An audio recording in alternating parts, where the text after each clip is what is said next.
Ada berita yang bersumber pada laporan AIDS Data, sebuah lembaga riset pembangunan di bawah College of William and Mary. Laporan ini mengungkap data dari berbagai negara terkait yang berhutang dengan Tiongkok, termasuk Indonesia. Dua klarifikasi data hutang ke Tiongkok yang dibahas dalam laporan itu yaitu: satu, unreported debt atau hutang yang tidak dilaporkan. Yang kedua adalah hidden debt atau hutang yang disembunyikan. Khusus hidden debt, Indonesia dinyatakan bahwa berhutang sebesar US dollar 17,28 billion, yang mana lebih dari 4 kali sovereign debt Indonesia kepada Tiongkok, yaitu sebesar hanya 3,9 billion US dollar. Mengapa hidden debt ini penting untuk dibahas? Ini kembali pada status pembahasan kita terdahulu tentang keuangan BUMN. Hidden debt ini dimiliki oleh BUMN, dengan demikian tidak akan muncul dalam balance sheet pemerintah, namun muncul dalam balance sheet BUMN tersebut. Perbedaan antara sovereign debt dengan hidden debt adalah: satu, apabila sovereign debt default, maka tidak ada satu negara pun di dunia ini dapat membangkrutkan negara lain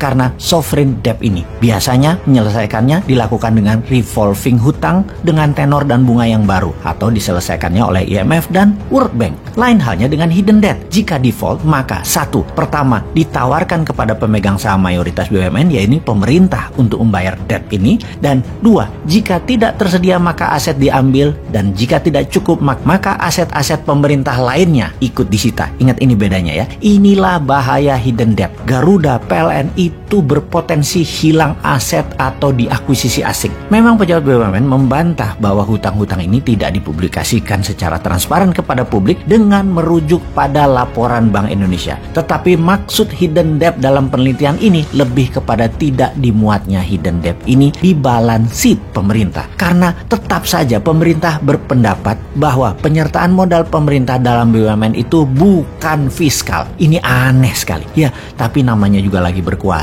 Ini yang ditakutkan mereka kalau suatu hari mereka tidak berkuasa lagi. Aturannya dibalik ke sebagaimana seharusnya. Mereka bisa kena pasal pelanggaran dan penyalahgunaan kekuasaan. Dan ini penjaranya panjang, baju oranyenya panjang hal ini, dan banyak lagi berjamaah. Oke, kita lanjut. Jadi paling aman sampai tahun 2024 atau 2029 masih dikawal mereka. Kalau perlu tambah 3 tahun dulu diperpanjang jabatannya dengan alasan pandemi. Lalu 2027-2032 juga masih diperpanjang kekuasaannya ala Putin. Tukar presiden dengan perdana menteri, balik lagi presiden. Jadi yang jadi wakil presidennya adalah presiden sekarang. Pokoknya diputar-putar aja. Tukar presiden jadi wakil presiden. Lalu dari 2032 dan 2037, 10 tahun tambahan ini masih kelompok mereka juga. Mirip Putin aja mengendalikan Rusia. Ya nggak apa-apa juga, namanya juga mereka berkuasa. Semua ini bisa-bisa saja. Namun digaransi Indonesia akan tetap menjadi middle income country. Sekali lagi, apapun yang mereka lakukan tidak akan membuat Indonesia menjadi negara maju, tidak buat miskin. Namanya middle income country, nggak naik nggak turun.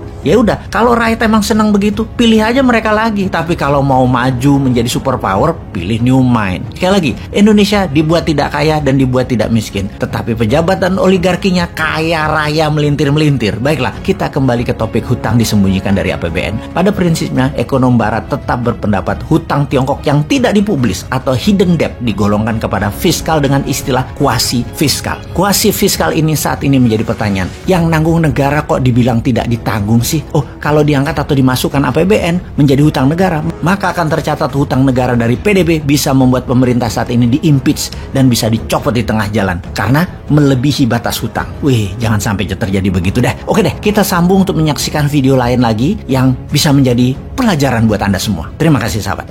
Pemerintah utangnya meningkat, ya. Pemerintah bilang kecil utangnya itu bandingkan sama Jepang.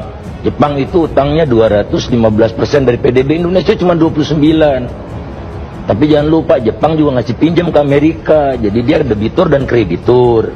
Indonesia bunganya tinggi, Jepang bunganya 0, jadi bebannya besar. Kemudian Jepang utangnya itu 90% kepada rakyatnya sendiri, jadi kalau bayar bunga uangnya nggak lari. Indonesia tertinggi di dunia, utangnya yang dipegang oleh asing, bonds ya gitu. Jadi jangan nyesatkan juga dong gitu, seolah-olah Indonesia utangnya nggak ada apa-apa gitu. Faktanya adalah Indonesia berutang karena apa? Karena pengeluarannya meningkat, pendapatannya turun. Tax ratio 5 tahun terakhir turun. Di era Pak Jokowi setiap tahun tax ratio turun.